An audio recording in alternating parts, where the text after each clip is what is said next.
Hey, what's up everyone? Happy New Year. This is a new shoe that I'm going to be reviewing today. This is called the TerraTECH, and I found this interesting because it uses this split toe design, and that allows a little bit more freedom of movement with your toes. It allows them to spread out a little bit more naturally.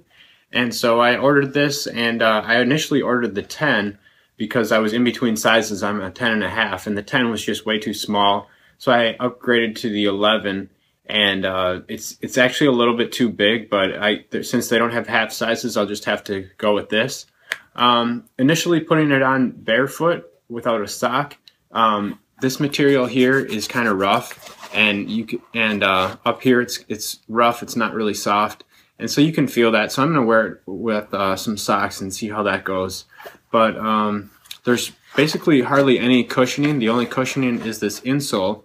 And it's about 1/4 inch thick. It's called a pour-on cushioning system. And other than that, it's just a rubber outsole. So it should give you a real natural ride, a real natural feel. I'm going to test it out on the treadmill here and see how it goes.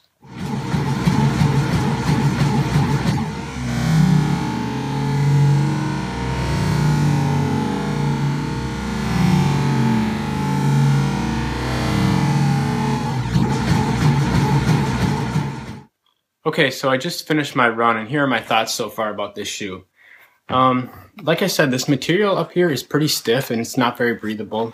This is breathable. This is like waterproof, and it's very stiff, and it was fine on my right foot, but my left foot is slightly wider, and my pinky toe was rubbing here quite a bit, and I only ran a mile, so I know if I wear these longer, that's going to be a hot spot. Definitely it's not going to work for me. And so what happens is the material kind of crunches, and it creates this spot right here.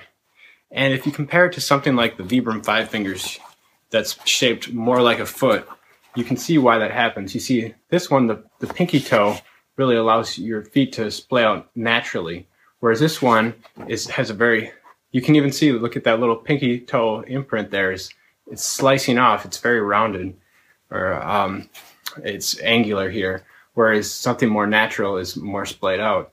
And you can see that by taking a look at these insoles.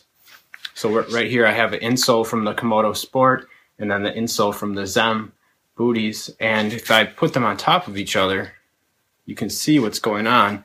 See, the pinky toe is going to have problems here, and it's rubbing. Now on my right foot, which is a little narrower, it wasn't a problem.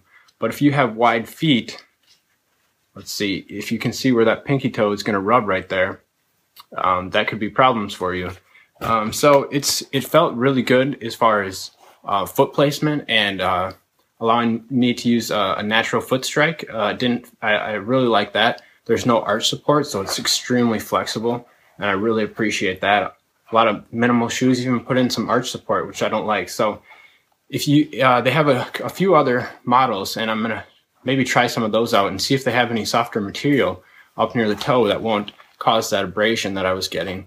And but that's my review of the Zem booties. The next shoe that I'll be reviewing is the Vibram 5 Fingers WP. This stands for waterproof. This is made for the winter, so it zips up. It zips up and keeps your feet warm and dry. And I'll be testing these out next. Thanks.